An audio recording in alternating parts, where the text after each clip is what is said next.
Hi friends, ಎಲ್ರಿಗೂ ನಮಸ್ಕಾರ. ಪ್ರೀತಿಯಿಂದ ಕಲಾ ಚಾನಲ್ಗೆ ಎಲ್ರಿಗೂ ಸ್ವಾಗತ ಸುಸ್ವಾಗತ. ಯಾಕಪ್ಪ ವಿಡಿಯೋನ ಇಷ್ಟು ದಿವಸ ಹಾಕಿಲ್ಲ ಅಂತ ಅನಿಸ್ಬೋದು. ಹಾಗೆಯೇ ಕೆಲವರು ಫ್ರೆಂಡ್ಸು, ಹತ್ತಿರದ ಫ್ರೆಂಡ್ಸು, ಫ್ಯಾಮಿಲಿ ಎಲ್ಲನೂ ಕೇಳ್ತಾ ಇದ್ದಾರೆ ಯಾಕೆ ಆಗ್ತಾ ಇಲ್ಲ ಅಂತ. ಕೆಲವ್ರಿಗೆ ನೋಡೋರಿಗೆ ಆರಾಮಾಗೇ ಇದ್ದಾರೆ, ಓಡಾಡ್ಕೊಂಡಿದ್ದಾರೆ, ಯಾಕೋ ಆಗ್ತಾ ಇಲ್ಲಲ್ಲ ಏನು ಅಂತ ಅಂತ ಅನ್ನಿಸ್ಬೋದು. ಯಾಕಪ್ಪ ಅಂತ ಹೇಳಿದ್ರೆ, ನಾನು ಹಾಕಬೇಕು ಅಂತಲೇ ಕನ್ಸಿಸ್ಟೆನ್ಸಾಗಿ ಹಾಕಬೇಕು ಅಂತಲೇ ಜನವರಿಯಿಂದನೂ ಸ್ಟಾರ್ಟ್ ಮಾಡಿದೆ.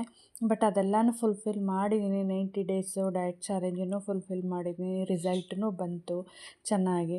ಅದೆಲ್ಲ ತೋರಿಸ್ಬೇಕು, ನಿಮ್ಮ ಹತ್ರ ಎಲ್ಲ ಹಂಚ್ಕೋಬೇಕು ವೀಡಿಯೋಸ್ನ ಅಂತಲೂ ಸಹ ತುಂಬಾ ಇದಾಗೇ ಎಲ್ಲನೂ ವೀಡಿಯೋಸನ್ನು ಸಹ ಎಲ್ಲನೂ ಮಾಡ್ಕೊಂಡು ಇಟ್ಕೊಂಡಿದ್ದೀನಿ ಸಹನ.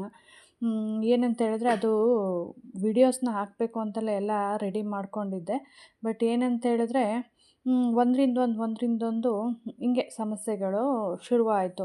ಅಂದರೆ ಮಕ್ಕಳಿಗೆ ಲಾಸ್ಟ್ ವೀಡಿಯೋದಲ್ಲಿ ಒಂದು ಸಾರಿ ಹೇಳಿದೆ, ಮಕ್ಕಳಿಗೆ ಒಂದೇ ಮೊಬೈಲ್ ಇರೋದ್ರಿಂದ ಮಕ್ಕಳುಗಳಿಗೆ ಇಬ್ಬರಿಗೂ ಅವ್ರಿಗೆ ಯಾವಾಗಲೂ ಆನ್ಲೈನ್ ಕ್ಲಾಸಸ್ ಇರ್ತಿದ್ದೆ ಯಾವಾಗಾದರೂ ಮನೆಗಿದ್ದಾಗ. ಮತ್ತು ಮನೆಗೆ ಅವ್ರು ಇಲ್ಲದೇ ಇದ್ದಾಗ ಮನೆ ಕೆಲಸಗಳೇ ಆಗುತ್ತೆ. ಅದೊಂದಾದಮೇಲೆ ಮನೆ ಕೆಲಸ ಆಗೋದೊಂದು, ಹಾಗೆಯೇ 35 ಮತ್ತು 40 ಅಂದರೆ ನಿಯರ್ ಇರತಕ್ಕಂಥವ್ರಿಗೆ 35+ 40+ ಆಗಿರೋ ಅಂಥವ್ರಿಗೆ, ಮುಂದೆ ಹೋಗಿರೋರಿಗೆ ಸಹ ಅನುಭವ ಆಗಿರುತ್ತೆ. ಮತ್ತು ಈಗ ಪ್ರೆಸೆಂಟ್ ಸಿಚುಯೇಷನ್ 35 to 40 ಮಿಡಲಲ್ಲಿರೋರಿಗೂ ಸಹ ಇದನ್ನು ಎಕ್ಸ್ಪೀರಿಯೆನ್ಸ್ ಮಾಡಿರ್ತೀರ. ಏನಪ್ಪ ಅಂತ ಹೇಳಿದ್ರೆ, ಹೊರ್ಗಡೆ ನೋಡೋಕ್ಕೆ ಚೆನ್ನಾಗೇ ಇರ್ತೀವಿ. ಅದರಲ್ಲೂ ಎಕ್ಸ್ಪೆಷಲಿ ನಾನು ಅಂತಂದರೆ, ನೀನು ಎಂಥ ಇದೇನೇ ಬಂದ್ರೂ ಪೂರ್ತಿ ತುಂಬ ಸೀರಿಯಸ್ಸಾಗಿ ಆಗೋದೇ ಇಲ್ಲ ಅಂತಂದಾಗ ಮಾತ್ರ ನಾನು ಮಲಗೋದು, ರೆಸ್ಟ್ ತೊಗೊಳ್ಳೋದು, ಅದೆಲ್ಲ ಮಾಡೋದು. ಹಾಗಾಗಿ ಇವಕ್ಕೆಲ್ಲ ನಾನಂತೂ ಕೇರೇ ಮಾಡಲ್ಲ. ಬಟ್ ಆದ್ರೂ ಮನಸ್ಸು ಅನ್ನೋದೊಂದು ಇರುತ್ತಲ್ವ, ಹಂಗಾಗಿ ಆ ಬಾಡಿ ಸಪೋರ್ಟ್ ಮಾಡಿದ್ರೂ ಮನಸ್ಸು ಸಪೋರ್ಟ್ ಮಾಡ್ತಾ ಇರಲಿಲ್ಲ. ಏನಂತ ಹೇಳಿದ್ರೆ, ಇವಾಗ ಅಂದರೆ ಪೆರಿಮೆನೋಪಾಸ್ ಅಥವಾ ಪ್ರೀಮೆನೋಪಾಸ್ ಅಂತಾರಲ್ವ, ಆ ಥರದ್ದು. ಅದಕ್ಕೆ ನಾನು ಸಹ ಸಿಕ್ಕಾಕೊಂಡ್ಬಿಟ್ಟಿದ್ದೆ. ಏನಂತ ಹೇಳಿದ್ರೆ, ಹೊರ್ಗಡೆ ನೋಡೋದಕ್ಕೆ, ಓಡಾಡೋದಕ್ಕೆ ಎಲ್ಲ ಆ್ಯಕ್ಟಿವ್ ಆಗಿದ್ದೀನಿ, ಚೆನ್ನಾಗಿ ಎಲ್ಲ ಮಾಡಬೇಕು. ಯಾಕೆಂತಂದು ಹೇಳಿದ್ರೆ, ಈಗ ನಾವು ಮನೇಲಿ 4 ಜನ ಗಂಡ ಹೆಂಡತಿ ಮಕ್ಕಳಿಬ್ರು ಇರೋದರಿಂದ ಬೇರೆ ಯಾರೂ ಇಲ್ಲ. ಮತ್ತು ನಾನು ಎಕ್ಸ್ಪೆಷಲಿ ಬೇರೆ ಯಾರನ್ನೂ ಮೇಡ್ನ ಅಂದರೆ ಕೆಲಸದವ್ರನ್ನ ಹೈಯರ್ ಮಾಡ್ಕೊಂಡಿಲ್ಲ. ಹಂಗಾಗಿ ನಾನೇ ಆ್ಯಕ್ಟಿವ್ ಆಗಿರಬೇಕು ಅಂತ ಮಾಡ್ಕೊಂಡಿದ್ದೀನಿ. ಈಗ ದಿನನಿತ್ಯ ಏನು ಮಾಡಬೇಕೋ ಅದನ್ನಂತೂ ಮಾಡಲೇಬೇಕಲ್ವ. ಬೇರೆ ಅಂದರೆ ಎಷ್ಟು ದಿವಸ ಅಂತ ಹೋಟೆಲ್ಗೆ ಡಿಪೆಂಡ್ ಆಗೋಕ್ಕಾಗತ್ತೆ ಅಲ್ವಾ. ಹಂಗಾಗಿ ಅದನ್ನೆಲ್ಲ ನಿತ್ಯ ಕಾರ್ಯಗಳನ್ನೆಲ್ಲ ಮಾಡಲೇಬೇಕಾಗತ್ತೆ. ಅದರ ಜೊತೆಗೆ ನಾನು ಸಹ ತುಂಬಾ ಎಕ್ಸೈಟಿಂಗ್ ಆಗಿದೆ. 90 ಡೇಸು ನಿಮಗೆ ವೀಡಿಯೋಸ್ನ ಅಪ್ಲೋಡ್ ಮಾಡಿ ನೀಟಾಗಿ ಪ್ರೆಸೆಂಟ್ ಮಾಡಬೇಕು. ವೆಯ್ಟ್ ಲಾಸ್ದೆಲ್ಲನೂ ಫುಡ್ ಪ್ರಿಪ್ರೇಷನ್ ಇರ್ಬೋದು, ವೆಯ್ಟ್ ಲಾಸ್ ನಂದು ಎಷ್ಟಾಯಿತು ಅನ್ನೋದು, ನನ್ನ ಖುಷಿನ ನಿಮ್ಮ ಹತ್ರನೂ ಹಂಚ್ಕೋಬೇಕು ಅನ್ನೋದು ಇತ್ತು. ಬಟ್ ತುಂಬಾ ಚೆನ್ನಾಗಾಯಿತು ರಿಸಲ್ಟ್ ಮಾತ್ರನೇ, ಅದ್ರಲ್ಲಿ ಮಾತ್ರ ಡೌಟ್ ಇಲ್ಲ. ಯಾಕೆಂದರೆ ನಾನು ಸ್ಟ್ರಿಕ್ಟಾಗೇ ಮಾಡಿದೆ, ಎಲ್ಲ ವರ್ಕೌಟೂ ಆಯಿತು, ಡಯಟೂ ಆಯಿತು, ಎಲ್ಲ ಹೆಲ್ತಿಯಾಗೇ ಮಾಡಿದೆ. ಏನಂತ ಹೇಳಿದ್ರೆ, ಅದು ಎಡಿಟ್ ಮಾಡಿ ಹಾಕಬೇಕು ಅಂದರೆ ಒಂದು 2 hours ಆದರೂ ನಮಗೆ ಟೈಮ್ ಬೇಕಾಗತ್ತೆ. ಅಂದರೆ ಎಡಿಟ್ ಮಾಡಿ ಅಪ್ಲೋಡ್ ಮಾಡಿ ಅದೆಲ್ಲ ಪ್ರೊಸೆಸಿಂಗ್ ಮಾಡಬೇಕು ಅಂದರೆ ವಿಡಿಯೋ ಇದ್ರೂ ಸಹ ಮಾಡಬೇಕಾಗತ್ತೆ. ಹಂಗಾಗಿ ಈಗ 35-40+ಅಲ್ಲಿ ಈ ಪ್ರೀಮೆನೋಪಾಸಲ್ಲಿ ಆದಾಗ ಏನಾಗುತ್ತೆ ಅಂದರೆ, ಒಂಥರ ಮೈ ಭಾರ ಅನಿಸುತ್ತೆ, ಒಂಥರ ಮೂಡ್ ಸ್ವಿಂಗ್ಸ್ ಆಗುತ್ತೆ, ಏನು ಮಾಡೋದಕ್ಕೂ ಮನಸ್ಸೇ ಆಗೋದಿಲ್ಲ, ಏನೋ ಒಂಥರ ಇರಿಟೇಷನ್ನು, ಮತ್ತು ಕಿರ್ಚಾಡೋದು, ಅರ್ಚಾಡೋದು, ಏನೇನೋ ಆಗ್ತಾಯಿರ್ತದೆ. ಅಂದರೆ ಅದನ್ನೇ ಹೇಳಿದ್ನಲ್ಲ, ಇದನ್ನು ಬಿಟ್ಟು ಮುಂದೆ ಹೋಗಿರೋರಿಗೆ ಅಥವಾ ಈ ಮಿಡಲಲ್ಲಿ 35-40 ಮಿಡಲಲ್ಲಿರೋರಿಗೆ, ಅಂಥವ್ರಿಗೆ ಇವಾಗ ಏನು ಈ ಥರ ಆಗ್ತಾಯಿದ್ರೆ, ಪ್ರೆಸೆಂಟ್ ಸಿಚುಯೇಷನಲ್ಲಿ ಈ ಥರ ಆಗ್ತಾಯಿದ್ರೆ ಗೊತ್ತಾಗುತ್ತೆ, ಅನುಭವಕ್ಕೆ ಬರುತ್ತೆ ಅನಿಸುತ್ತೆ ಅವ್ರಿಗೂ. ಹೌದಲ್ವ, ನಮಗೂ ಹಿಂಗೆ ಆಗುತ್ತೆ ಅಂತಂದು ಹೇಳ್ಬಿಟ್ಟು. ಯಾಕೆಂದರೆ ಪ್ರತಿ ಒಬ್ಬ ಹೆಂಗಸರಿಗೆ ಆಗ್ತಕ್ಕಂಥ ನಾರ್ಮಲ್ ನ್ಯಾಚುರಲ್ ಪ್ರೋಸೆಸ್ ಇದು. ಹಂಗಾಗಿ ಅದು ಸಹ ನನಗೆ ಆಗ್ತಾಯಿತ್ತು.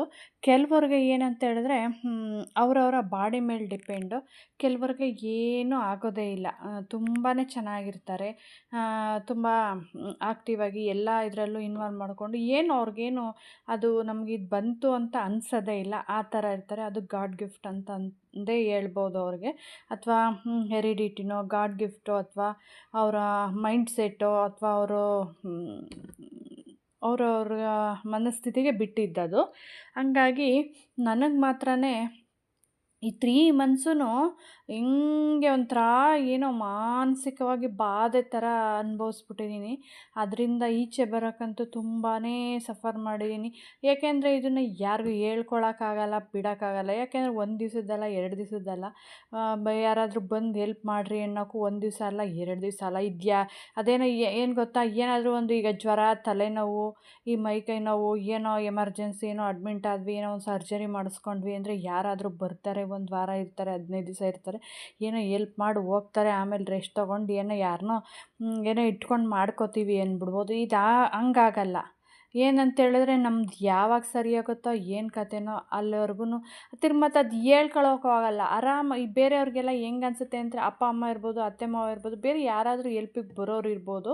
ಅವ್ರಿಗೇನಿಸ್ಬೋದು, ಅಯ್ಯೋ ಏನು ಆರಾಮಾಗೇ ಇದ್ದಾಳೆ, ಹಿಂಗೆ ಎಲ್ಲ ತಿಂತಾಳೆ, ಉಣ್ತಾಳೆ, ಓಡಾಡ್ತಾಳೆ, ಇದನ್ನು ಮಾಡ್ತಾಳೆ, ಆರಾಮಾಗಿ ಎಲ್ಲ ಹೊರ್ಗಡೆ ಫಂಕ್ಷನ್ಸು ಎಲ್ಲ ಅಟೆಂಡ್ ಮಾಡ್ತಾರೆ, ಎಲ್ಲ ಮಾಡ್ತಾರೆ ಅಂತ ಅನ್ಬೋದು. ಅವ್ರಿಗೆ ಹಂಗೆ ಅನ್ನಿಸ್ಬೋದು. ಆದರೆ ಈಗ ಪ್ರೆಸೆಂಟ್ ಅನುಭವಿಸ್ತಾ ಇರೋರ್ಗಷ್ಟೇ ಅದ್ರ ನೋವು ಏನು ಒಳಗಡೆದು ಅನ್ನೋದು ಗೊತ್ತಾಗೋದು.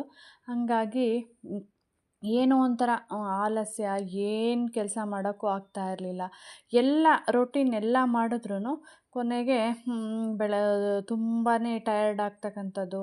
ಮತ್ತು ಇದು ಪೀರಿಯಡ್ಸಲ್ಲಿ ವೇರಿಯೇಷನ್ ಆದ್ರಂತೂ ಕೇಳೋದೇ ಬೇಡ ಬಿಡಿ. ಯಾಕೆಂದರೆ ನಾನಂತೂ PCOD, PCOS ನಾನಂತೂ ಇದುವರೆಗೂ ಅನುಭವಿಸಿಲ್ಲ ಯಾವತ್ತೂ. ನನಗೆ ಯಾವುದೂ ಇರಲಿಲ್ಲ ಆ ಥರದ್ದು. ನಂದು ಫುಡ್ ಹ್ಯಾಬಿಟ್ ಆಗಿರ್ಬೋದು, ಲೈಫ್ ಸ್ಟೈಲ್ ಅಂತಂದರೆ ವಾಕಿಂಗು, ಈಗ ಏನಾದರೂ ಒಂದು ಫಿಟ್ನೆಸ್ ಕ್ಲಾಸ್ ಅಂತೂ ಅಟೆಂಡ್ ಮಾಡ್ತಿದ್ದೆ. ಈ ಒಂದು 12 to 13 ಇಯರ್ಸಿಂದನೂ ಸಹ ನಾನು ರೆಗ್ಯುಲರಾಗಿ ಯಾವುದಾದ್ರೂ ಒಂದು ಫಿಟ್ನೆಸ್ ಕ್ಲಾಸ್ ಇರ್ಬೋದು, ಅಥವಾ ರೆಗ್ಯುಲರಾಗಿ ವಾಕಿಂಗ್ ಇರ್ಬೋದು, ಮತ್ತು ಫುಡ್ ಪ್ಯಾಟ್ರನ್ನು ಅಷ್ಟೇ. ತುಂಬ ವರ್ಷಗಳ ಹಿಂದೆಯೇ ನನ್ನ ಫುಡ್ ಪ್ಯಾಟ್ರನ್ನು ಸಹ ಫುಲ್ ಚೇಂಜ್ ಮಾಡಿಕೊಂಡೆ. ಹಂಗಾಗಿ ನಾನು ಅಂದ್ಕೊಂಡಿದ್ದು ನನಗೆ ಆ ಥರ ಏನೂ ಸಿಚುಯೇಷನ್ ಬರಲ್ಲ, ನಾನು ತುಂಬ ಚೆನ್ನಾಗಿರ್ತೀನಿ ಅಂತಲೇ ಅಂದ್ಕೊಂಡಿದ್ದೆ. ಬಟ್ ಆದರೆ ಈ ಮೆನ್ಸ್ಟ್ರುಯಲ್ ಪ್ರಾಬ್ಲಮ್ಮು ಅಂದರೆ ಗೈನಿಕ್ ಪ್ರಾಬ್ಲಮ್ಮು ನನಗೂ ಸಹ ತುಂಬಾ ಇರಿಟೇಷನ್ ಮಾಡ್ತು. ಅಂದರೆ ಒಂದು 2 ಮಂತ್ಸು ಈ ಪೀರಿಯಡ್ ಬರದೆ, ಅಂದರೆ ಅದೇ ಹೇಳಿದ್ನಲ್ಲ, ಪ್ರೀಮೆನೋಪಾಸ್ ಥರನೋ ಏನೋ ಅಂತಂದೇಳ್ಬಿಟ್ಟು ಇದನ್ನು ತೋರಿಸ್ಕೊಂಡೆ. ಅದು ಎಲ್ಲ ಆಯಿತು, ತೋರಿಸ್ಕೊಂಡಾಯ್ತು. ಗೈನಿಕ್ ಸಜೆಷನ್ ತೊಗೊಂಡಾಯಿತು, ಎಲ್ಲನೂ ಸ್ಕ್ಯಾನಿಂಗು, ಟೆಸ್ಟ್, ಬ್ಲಡ್ ರಿಪೋರ್ಟ್ ಎಲ್ಲನೂ ಆಯಿತು. ಆದರೆ ಅದು ಮೆನೋಪಾಸ್ದು ಏನಲ್ಲ ಅಂತಂದೇಳಿ ಬಂತು. ಪ್ರಾಬ್ಲಮ್ಮನ್ನು ಸಹ ಏನೂ ಇಲ್ಲ, ಚೆನ್ನಾಗಿದೆ. ಏನೋ ಮೈನರ್ ಪ್ರಾಬ್ಲಮ್ ಆಗಿದೆ ಅಂತಂದೇಳಿ ಹೇಳಿದ್ರು ಗೈನಿಕ್ದು.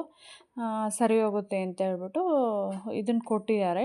ಎಲ್ಲ ಟ್ರೀಟ್ಮೆಂಟ್ ಎಲ್ಲ ಕೊಟ್ಟು ಎಲ್ಲ ಚೆನ್ನಾಗಾಯಿತು, ಏನೂ ಪ್ರಾಬ್ಲಮ್ ಇರಲಿಲ್ಲ. ಬಟ್ ಅದು ಇನ್ನೂ ನನಗೆ ಅದು ಏನೇನು ಆಗ್ತಿತ್ತು, ಅದು ಮೂಡ್ ಸ್ವಿಂಗ್ಸ್ ಇರ್ಬೋದು, ಟಯರ್ಡ್ನೆಸ್ ಇರ್ಬೋದು, ಅಥವಾ ಏನು ಮಾಡೋದಕ್ಕೆ ಮನಸ್ಸಿಲ್ಲ, ಆ ಥರ ಅದು ಮಾತ್ರನೇ ಹಾಗೆ ಕಂಟಿನ್ಯೂ ಆಗ್ತಾಯಿದೆ ಇವಾಗ್ಲೂ. ಅದಕ್ಕೆ ನಾನು ಏನು ಯೋಚನೆ ಮಾಡಿದೆ ಅಂದರೆ, ಅಯ್ಯೋ ಹಿಂಗೆ ಹೋಗ್ಬಿಟ್ರೆ ಅದು ಹಂಗೆ ಕಂಟಿನ್ಯೂ ಆಗಿಬಿಡುತ್ತೆ, ನನ್ನ ಲೈಫ್ ಸ್ಟೈಲ್ ಇದೇ ಥರನೇ ಆಗಿಬಿಡುತ್ತೆ, ಮತ್ತು ಅದರಿಂದ ಈಚೆ ಬರೋಕ್ಕೆ ತುಂಬ ಟೈಮ್ ತೊಗೊಳುತ್ತೆ. ಹಾಗಾಗಿ ನಾನು ಎಚ್ಚೆತ್ಕೋಬೇಕು ಅಂತ ಹೇಳ್ಬಿಟ್ಟು, ಯಾಕೆಂದರೆ ನನ್ನ ಲೈಫ್ ಸ್ಟೈಲ್, ನನ್ನ ಫುಡ್ ಸ್ಟೈಲು ಆ ಥರ ಇಲ್ಲ, ಆ ಥರ ಆಗಲ್ಲ, ಗೊತ್ತಿಲ್ಲ, ಅದು ಏನಂತ ಗೊತ್ತಿಲ್ಲ, ಹಂಗೆ ಆಗ್ತಾಯಿತ್ತು. ಈ 3 ಮಂತ್ಸೂ ಅಷ್ಟೇ. ಎಷ್ಟೇ ಟ್ರೈ ಮಾಡಿದ್ರು, ಎಷ್ಟೇ ಇದನ್ನು ಮಾಡಿದ್ರೂ ಏನೋ ಒಂಥರ ಮನಸ್ಸೇ ಬರ್ತಾ ಇರಲಿಲ್ಲ.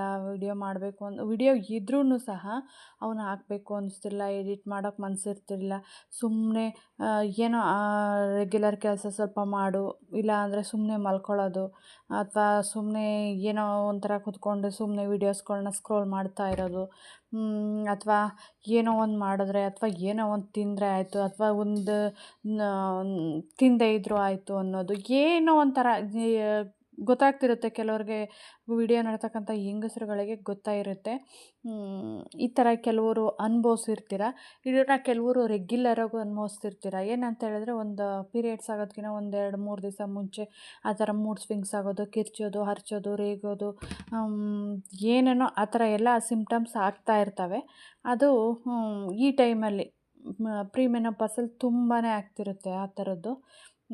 ಹಾಗಾಗಿ ಆ ಥರ ಸಿಚುಯೇಷನ್ ಇದ್ದಿದ್ದರಿಂದ ನಾನು ವೀಡಿಯೋಸ್ನ ಹಾಕಲಿಲ್ಲ. ಹಾಗಾಗಿ ಈಗ ಮತ್ತೆ ಕಮ್ ಬ್ಯಾಕ್ ಆಗಬೇಕು ಅಂತ ಮತ್ತೆ ಮನಸ್ಸು ಮಾಡಿ ಎಲ್ಲ ರೆಗ್ಯುಲರಾಗಿ ಹಾಕಬೇಕು ಅಂತ ಇದನ್ನು ಮಾಡ್ಕೊಂಡಿದ್ದೀನಿ. ಇವಾಗ ಏನಂತ ಹೇಳಿದ್ರೆ ನನ್ನ ಡಯಟ್ ರೊಟೀನ್ ಅಂದರೆ 90 ಡೇಸ್ ಡಯಟ್ ಚಾಲೆಂಜ್ ಅಂತ ಏನು ಕೊಟ್ಟಿದ್ದೆ ಅದು ಕಂಪ್ಲೀಟ್ ಆಗಿದೆ. ಆ ವಿಡಿಯೋಸ್ ಹಾಕೋಕ್ಕಂತೂ ನನ್ನ ಕೈಲಿ ಆಗಲಿಲ್ಲ, ಸಾರಿ ಕೇಳ್ತಾ. ಅದಕ್ಕೆ ಇನ್ನು ನೆಕ್ಸ್ಟು ನಂದು ಫುಲ್ಲು ಅದೇ ಹೆಲ್ತಿ ಡಯಟ್ ಅಂದರೆ ಹೆಲ್ತಿ ಫುಡ್ಡೇ ಇರುತ್ತೆ ಡೈಲಿ ರೂಟೀನ್ ಮನೆಯಲ್ಲೆಲ್ಲ ಯಾವಾಗ್ಲೂ. ಬಟ್ ರೆಗ್ಯುಲರಾಗಿ ಹಾಕ್ಕೊಂಡೋಗ್ತೀನಿ. ಹೀಗೇ ಸಪೋರ್ಟ್ ಮಾಡಿ. ಇಷ್ಟ ಆದರೆ ಒಂದು ಲೈಕ್ ಮಾಡಿ, ಶೇರ್ ಮಾಡಿ. ತುಂಬಾ ಒಳ್ಳೊಳ್ಳೆ ಡಯಟ್ ರೆಸಿಪೀಸ್ಗಳಿರ್ಬೋದು, ವರ್ಕೌಟ್ಸ್ಗಳಿರ್ಬೋದು, ನನ್ನ ರೆಗ್ಯುಲರ್ ಏನು ದಿನಚರಿ ಇರುತ್ತೆ ಅದನ್ನಿರ್ಬೋದು, ಅದರಲ್ಲಿ ಚೇಂಜಸ್ ಆದರೆ ಅಥವಾ ಯಾವುದಾದ್ರೂ ಎಲ್ಲನೂ ಸಹ ಸ್ವಲ್ಪ ಚೆನ್ನಾಗಿರೋ ಕ್ವಾಲಿಟಿಲೇ ಇನ್ಫಾರ್ಮೇಷನ್ ಇರ್ತಕ್ಕಂಥ ವೀಡಿಯೋಸ್ನೇ ಹಾಕ್ತಾ ಹೋಗ್ತೀನಿ. ಹಾಗಾಗಿ ಸಪೋರ್ಟ್ ಮಾಡ್ತಾಯಿರಿ ಹೀಗೇ. ಅಂದರೆ ಎಲ್ಲನೂ ಶೇರ್ ಮಾಡ್ಕೋತೀನಿ, ತೀರಾ ಪರ್ಸ್ನಲ್ ಅಂತೂ ಯಾವುದು ಶೇರ್ ಮಾಡಲ್ಲ. ಹಾಗಾಗಿ ತುಂಬಾ ಚೆನ್ನಾಗಿರುತ್ತೆ. ಮುಂದಿನ ದಿವಸಗಳಲ್ಲಿ ವೀಡಿಯೋಸ್ದು ತುಂಬ ಇನ್ಫಾರ್ಮೇಟಿವ್ ಆಗಿರುತ್ತೆ. ಹಾಗೆ ಹೀಗೇ ಸಪೋರ್ಟ್ ಮಾಡಿ ಅಂತ ಕೇಳ್ಕೊತೀನಿ. ಯಾರಿಗಾದರೂ ಸಹ ಇದೇ ಥರ ಪ್ರಾಬ್ಲಮ್ಸ್ಗಳಾಗಿದ್ದರೆ ಅದನ್ನು ನೀವು ಯಾವ ಥರ ಫೇಸ್ ಮಾಡಿದ್ರಿ ಅನ್ನೋದನ್ನು ಕಮೆಂಟ್ ಮಾಡಿ. ಪ್ಲೀಸ್ ಒಂದು ಲೈಕ್ ಮಾಡಿ, ಶೇರ್ ಮಾಡಿ. ಕೊನೆ ತನಕ ವಿಡಿಯೋ ನೋಡಿದ ಎಲ್ರಿಗೂ ಸಹ ತುಂಬಾ ಧನ್ಯವಾದಗಳು.